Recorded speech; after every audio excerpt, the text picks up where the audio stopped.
So hello guys, welcome back to my YouTube channel set time bound goal and this और संदीप भैया। और guys, जैसा कि मैंने लास्ट वीडियो में एएमयू बीटेक के फिजिक्स का चैप्टर वाइज एनालिसिस किया था। मैंने बताया था कि कौन कौन से चैप्टर इजी कैटेगरी में आते हैं, कौन कौन से चैप्टर मीडियम लेवल में और कौन से चैप्टर से अच्छे सवाल बनते हैं।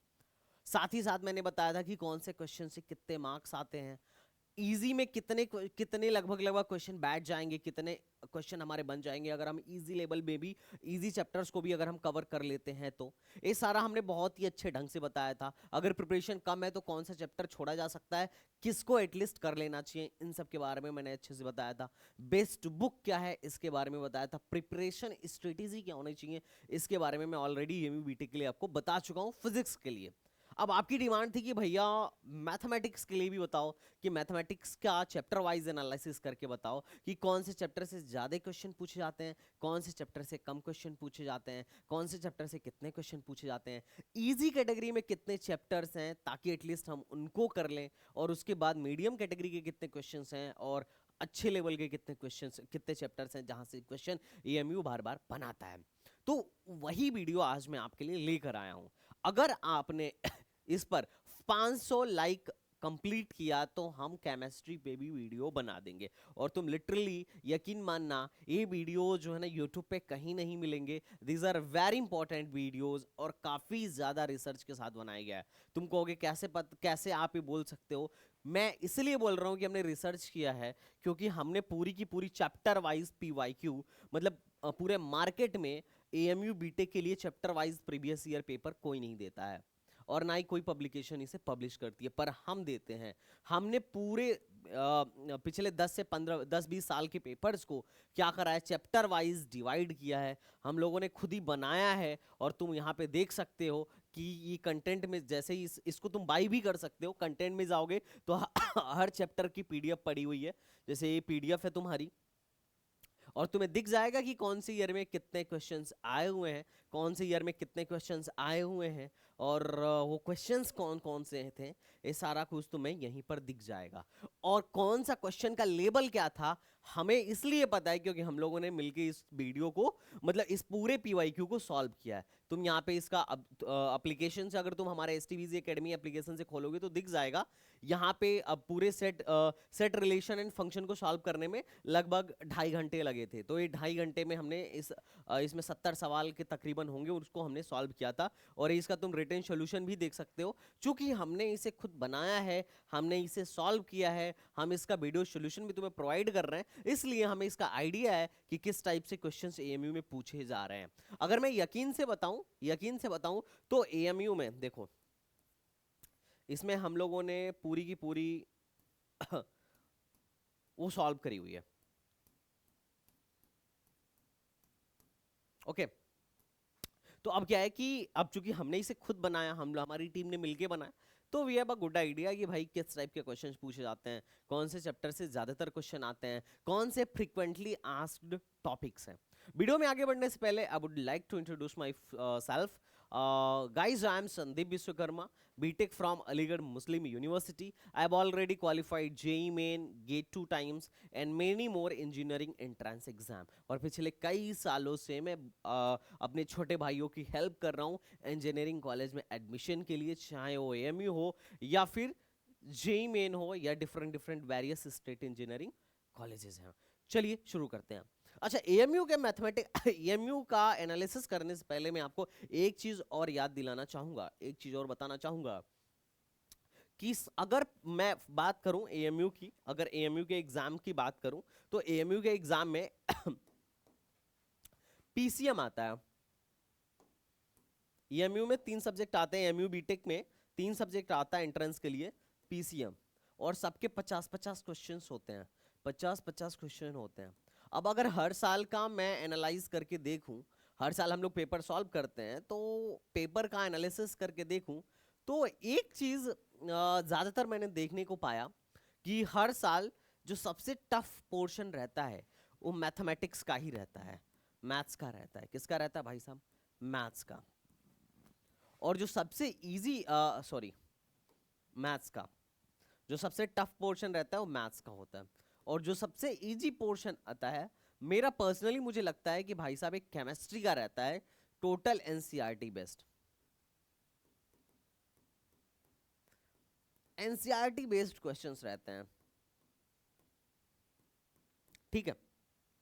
मैथ्स में मैं टफ इसलिए कह रहा हूं क्योंकि इसमें ये लोग कुछ क्वेश्चंस तो ऐसे ही ऐसे देते हैं जिसको मेरे हिसाब से तुम्हें अटेम्प्ट नहीं करना चाहिए। कुछ क्वेश्चंस जेई एडवांस तक के रिपीट करा दिए जाते हैं, कुछ क्वेश्चन जेई मेन के होते हैं, हाँ लेकिन क्वेश्चंस अच्छे होते हैं, कॉन्सेप्चुअल होते हैं। कई बार मैंने देखा है कि हम जब पीवाईक्यू सॉल्व करते हैं तो एक क्वेश्चन सॉल्व करने में 2-2 पेज लेके चला जाता है, मतलब जेई एडवांस के लेवल का। अब ऐसा क्या है, क्योंकि भाई हर एक एग्जाम में कुछ क्वेश्चंस ऐसे दिए जाते हैं जो पेपर के गरिमा को बनाए रखें, तो ज्यादातर वो पोर्शन मैथमेटिक्स में आता है। मैथमेटिक्स में क्या होता है कि कुछ क्वेश्चन हर साल ऐसे होते हैं, ज्यादातर सालों में देखा गया है कि उनको मैं कहता हूं बच्चों को कि इसे छोड़ के ही आना था, क्योंकि वो टाइम किल करने के पर्पज से दिया जाते हैं, टाइम किल करवाते हैं। जितने टाइम में तुम उस एक पर्टिकुलर सवाल को करोगे उतने टाइम में 3 इजी सवाल को या 2 इजी सवाल को कर लोगे।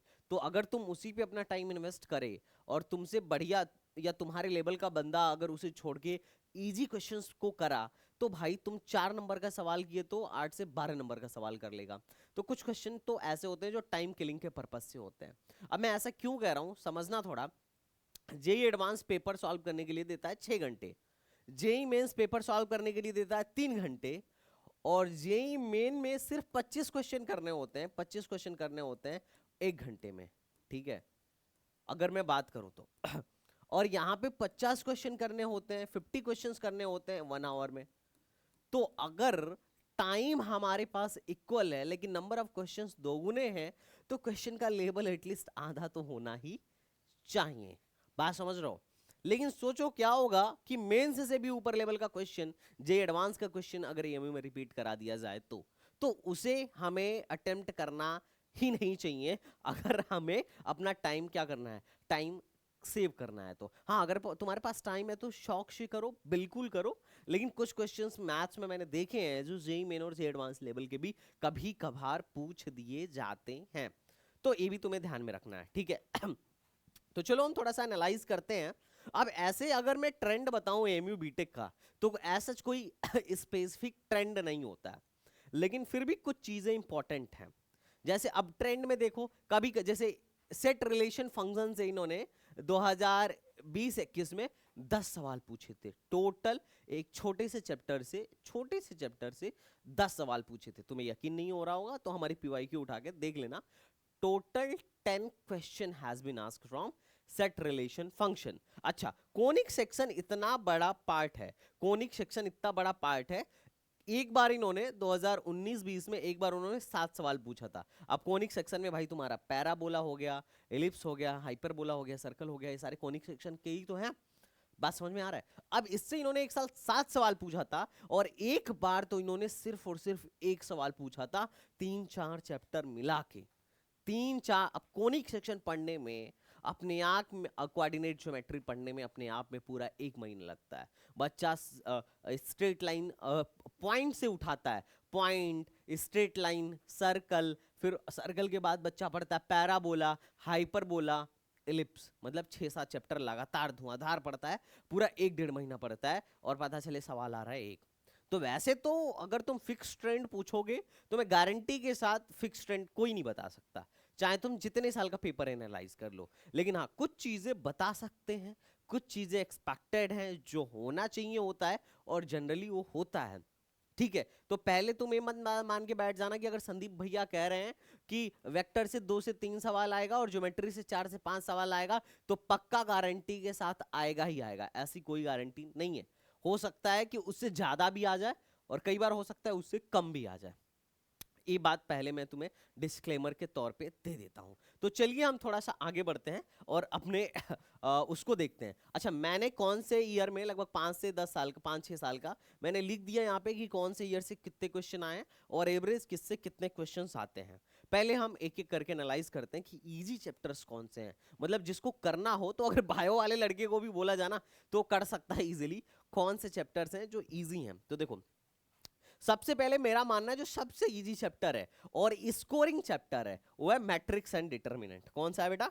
मैट्रिक्स और डिटर्मिनेंट। ऐसा क्यों साहब? क्योंकि भाई साहब 4 से 5 सवाल उठा के दे देते हैं, हर साल 4 से 5 सवाल उठा के दे देते हैं। जैसे देखो मैट्रिक्स एंड डिटर्मिनेंट 5 सवाल पिछले ही साल इन्होंने दिया था, उससे पहले 4 4 4 कॉन्स्टेंटली 4 3 3, उससे पहले इन्होंने 6 दिया था, 2 से तो कम इन्होंने दिया ही नहीं है, और 5 मतलब जो सबसे कम आया है वो 2 आया है, अदरवाइज 4 5 6 4 5 6 का ट्रेंड चल रहा है। तो मैट्रिक्स डिटर्मिनेंट तो तुम्हें भूल के भी नहीं छोड़ना चाहिए। अगर तुम मेरी मानो तो मैट्रिक्स डिटर्मिनेंट 4 से 5 सवाल पक्का गारंटी के साथ आने की संभावना है। और मैट्रिक्स डिटर्मिनेंट बहुत ही आसान टॉपिक है, बहुत ही इजी टॉपिक है, बहुत ही इजी टॉपिक है, मतलब इजीली तुम कर सकते हो। It will not take more time. मतलब ऐसा है कि 4-5 दिन लेक्चर देखो आराम से, क्वेश्चंस प्रैक्टिस करो, आराम से कर लोगे। सवाल बहुत इजी आते हैं, कोई टफ सवाल नहीं आता है। हाँ, अगर तुम्हारी किस्मत खराब हुई तो बन सकता है, पर ज्यादातर हमने एएमयू में देखा है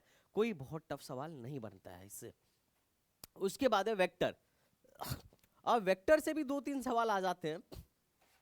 एक छोटा सा चैप्टर है ए वेक्टर, जो है छोटा सा चैप्टर है, तुमने मैथ्स में भी पढ़ा होगा। अगर मैं वेक्टर की बात करूं तो ए वेक्टर है एक छोटा सा चैप्टर है। देखो पिछले बार 2 सवाल आया था, उससे पिछले 2, उससे पीछे 4-4 सवाल तक आए हुए हैं, तो 2 से लेके 4 सवाल तक तुम एक्सपेक्ट कर लेना। वेक्टर बहुत छोटा सा टॉपिक है, कोई भी टफ इसमें बात नहीं होता है ना।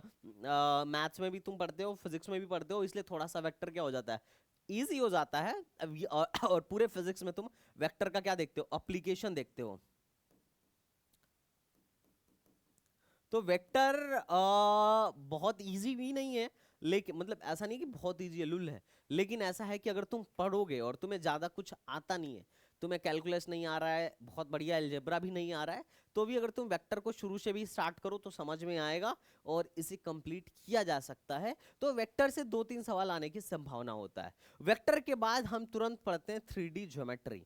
इसमें भाई 2 चीजें इंपॉर्टेंट है, एक लाइन और एक प्लेन, और तुम दोनों कर सकते हो।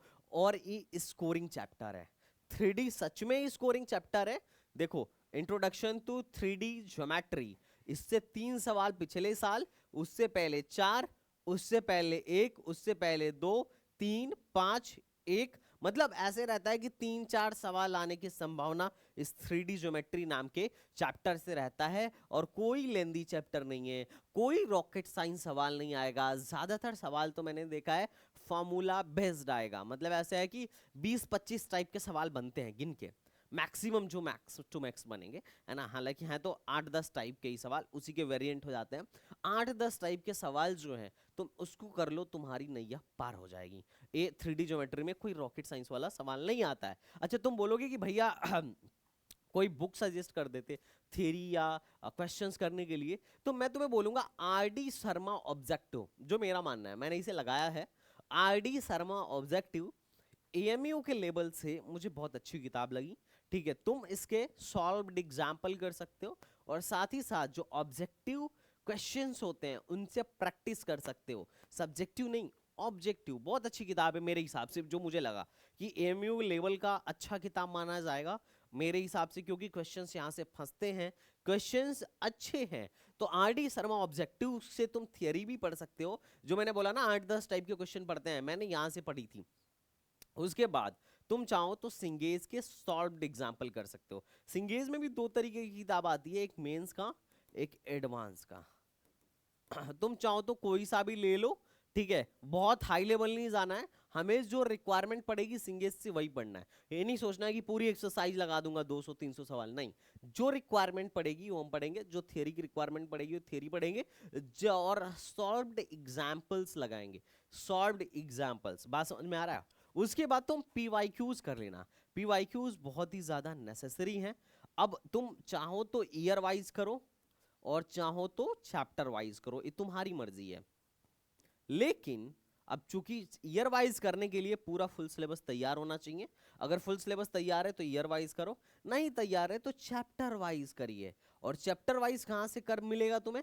ये सिर्फ हमारे यहाँ मिलता है, that is STBZ academy app, वहां से कर सकते हो। अगर तुम्हें थियरी पढ़ना हो अच्छे से, पूरी अच्छे से प्रिपरेशन ही करनी है अगर किसी इंस्टीट्यूट से, तो तुम हमारे कोर्स से कर सकते हो। जितने भी टीचर्स और फैकल्टी हैं हमारे यहाँ, सारे के सारे बीटेक हैं एएमयू से ही। और अगर तुम्हें हमारे यहाँ से करना है तो 6,999 फीस है। अभी 4 क्लास पर डे चल रहा है, आराम से तुम्हारा सिलेबस अभी भी कवर हो जाएगा। तुम्हें अगर ज्यादा कुछ भी नहीं आता है तो भी इतना कर लोगे कि आराम से तुम एक अच्छा खासा रैंक स्कोर कर पाए, बशर्ते तुम्हें मेहनत करना पड़ेगा। तो ये मिशन एएमयू ट्रिपल ई 2024 हमारे ऐप से जाके आप बाई कर सकते हैं। ऑनलाइन क्लासेस डेली चल रही हैं। अगर आप ऑफलाइन में इंटरेस्टेड हैं तो ऑफलाइन क्लासेस हमारी अलीगढ़ में चलती हैं, Aligarh centre point Samad road. 1 तारीख से 1 जनवरी से हमारा न्यू बैच लॉन्च हो रहा है। न्यू बैच लॉन्च हो रहा है। शुरू के 50 स्टूडेंट्स के लिए कूपन कोड है ना, आप आके हमारे सेंटर पे विजिट कर सकते हैं and you can collect your coupon code. इसमें रजिस्ट्रेशन आपका 25 से स्टार्ट हो जाएगा।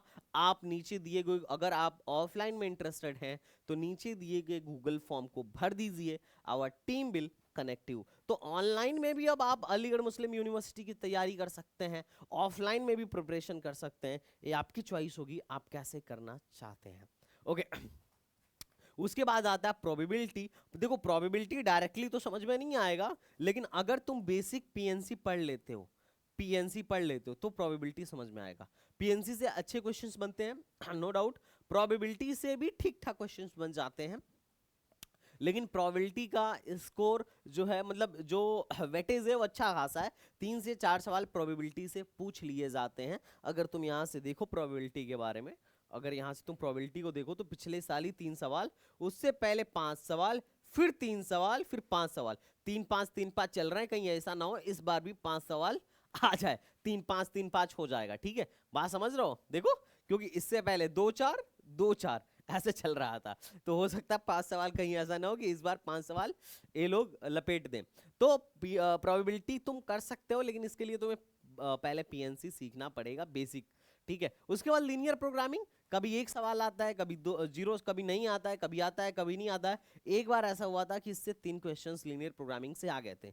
1 दिन का चैप्टर है, अगर तुम लीनियर प्रोग्रामिंग पढ़ना चाहो तो अपना 1 दिन इन्वेस्ट करो, लीनियर प्रोग्रामिंग को खत्म कर दो, क्या पता तुम्हारे टाइम भी सवाल आ जाए 2 उसके बाद सेट रिलेशन, इससे सेट रिलेशन और फंक्शन, अगर मैं बात करूं ना सेट रिलेशन एंड फंक्शन,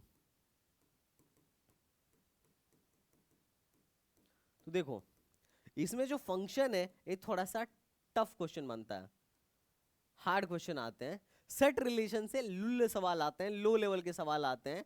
पिछले साल इन तीनों को मिला के पिछले साल की बात है, 2021 वाले टाइम में 10 सवाल आ गए थे। कितने सवाल आए थे? सीधे 10 क्वेश्चंस उठा के इन्होंने दे दिया था। तो मैं आपसे रिक्वेस्ट करूंगा कि इन तीनों चैप्टर्स को एक साथ बहुत बेहतरीन ढंग से 1-1.5 हफ्ते देके, एटलीस्ट 1 हफ्ते देके आप इसको अच्छे से 1 हफ्ते में कवर कर लीजिएगा, सेट रिलेशन एंड फंक्शन। क्योंकि देखो सेट रिलेशन से जो क्वेश्चन आएगा वो महालुल्ल क्वेश्चन होगा, उसमें कुछ नहीं होगा।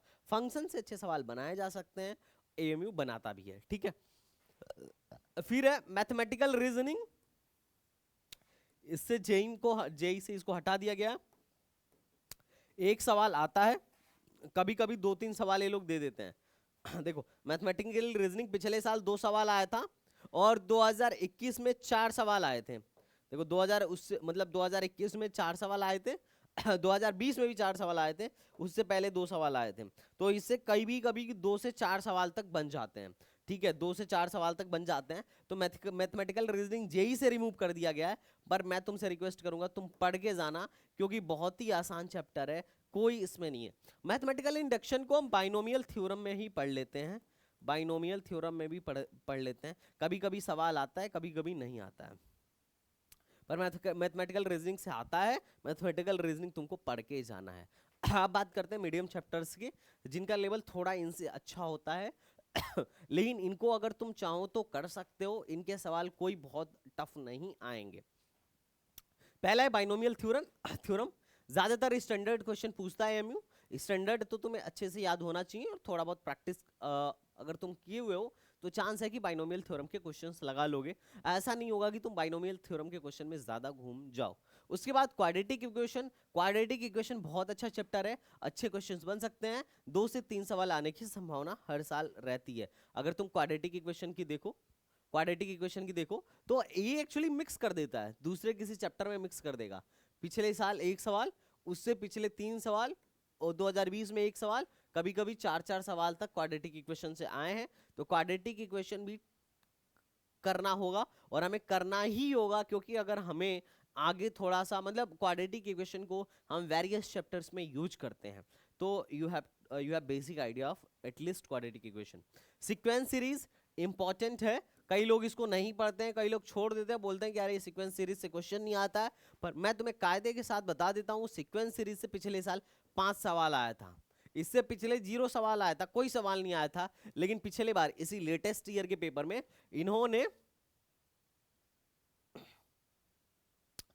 उन्होंने उठा के 5 सवाल दे दिए थे उन्होंने। ये 2023 वाले पेपर में, 24 नहीं 2023 वाला जो अभी पेपर हुआ था लेटेस्ट, उसमें इन्होंने उठा के 5 सवाल दे दिए थे। बात समझ में आ रहा है? ओके, तो इन लोगों ने क्या किया था, उठा के 5 सवाल दिया हुआ था, तो ये तुम्हें ध्यान में रखना होगा। तो सीक्वेंस सीरीज को तुम छोड़ के मत जाना। पीएनसी एंड प्रोबेबिलिटी से 1 से 2 सवाल आता है, पीएनसी और प्रोबेबिलिटी में मतलब पीएनसी से 1 से 2 सवाल आता है, लेकिन चूंकि प्रोबेबिलिटी अगर तुम्हें कवर करना है तो पीएनसी पहले आना चाहिए, तो पीएनसी तुम्हें पढ़ना ही होगा। कॉम्प्लेक्स नंबर, डिमायर थ्योरम से भी सवाल आता है, कई लोग उसे स्किप करते हैं।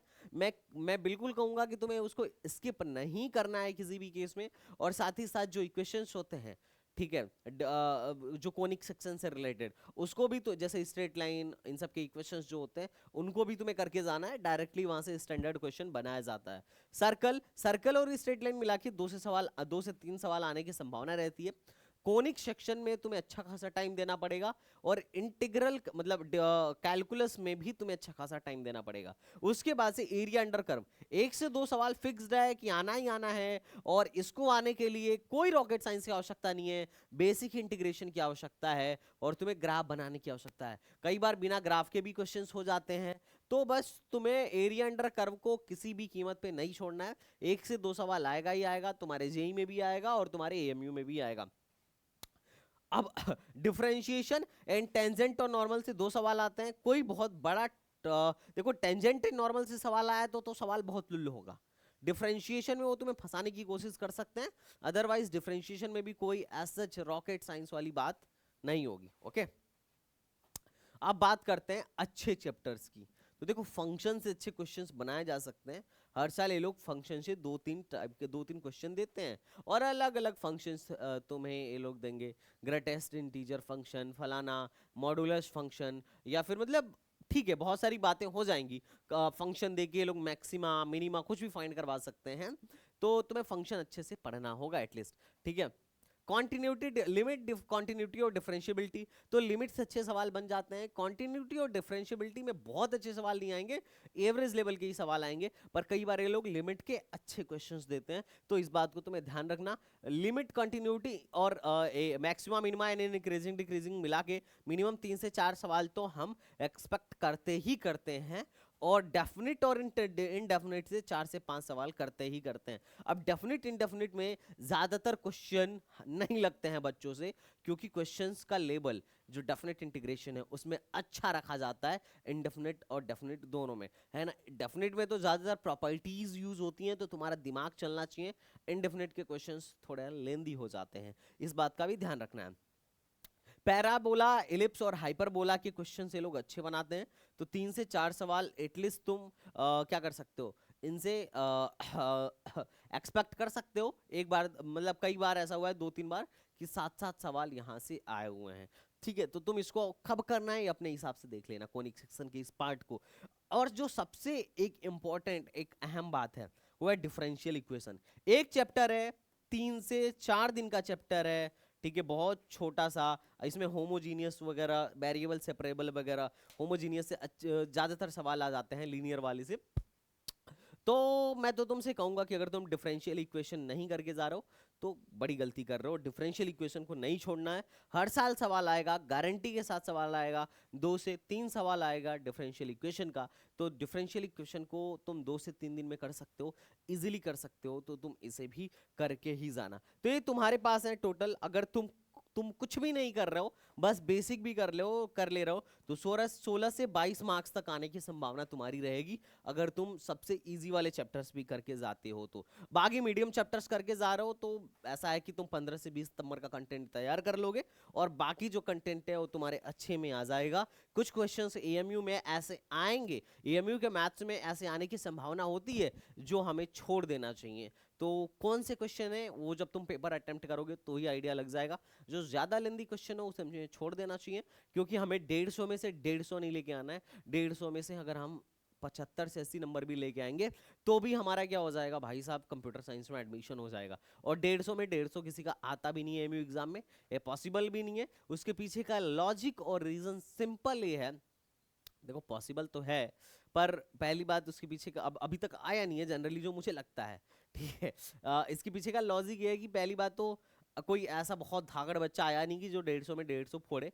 दूसरा रीजन ये है कि यहाँ पे क्वेश्चंस ज्यादा हैं, टाइम कम है, और कुछ क्वेश्चन ये लोग ऐसा देते ही देते हैं जो टाइम अच्छा खासा कंज्यूम कर ले। इस वजह से अभी 150 में से 150 तो नहीं है, लेकिन हाँ तुम आराम से 80 नंबर भी लेके आए, 75 नंबर भी लेके आए, 75 80 90 भी लेके आए तो भी कंप्यूटर साइंस मिल जाएगा। तो तुम इस तरीके से तैयारी करो। अगर तुम्हें केमिस्ट्री की रिक्वायरमेंट हो कि भैया केमिस्ट्री पे भी बना दो एक वेटेज वाली वीडियो, तो मैं तुम्हें केमिस्ट्री पे भी गाइड कर सकता हूँ। तुम कमेंट बॉक्स में बताना कि तुम्हें केमिस्ट्री पे चाहिए या नहीं चाहिए। एम है 500 लाइक का, लाइक कर दो वीडियो आ जाएगी। तो चलो मिलते हैं नेक्स्ट वीडियो में, तब तक के लिए बाय बाय, टाटा एंड जय हिंद।